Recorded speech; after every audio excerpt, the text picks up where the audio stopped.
అందుకని America bus ఉదాహరణ చాలా గొప్పది. 30 మంది పిల్లలు ఉన్నారు. డ్రైవర్ గుండెపోటు వచ్చింది.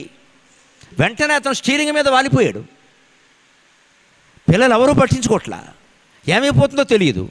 ఒక్క పిల్లాడు చూశాడు, వెంటనే లేచాడు.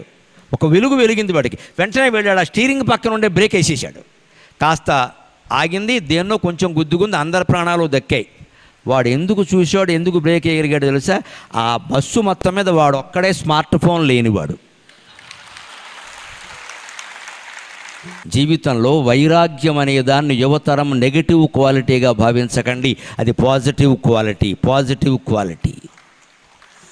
జిడ్డు కృష్ణమూర్తి గారు లాంటి మహాతత్వవేత్తని జీవితంలో సుఖంగా ఉండాలంటే ఏం చేయాలని అడిగారు. ఏమీ అక్కర్లేదు, జీవించండి అన్నాడు ఆయన. ఏమీ అక్కర్లేదు, జీవించండి. I don't want anything but I live.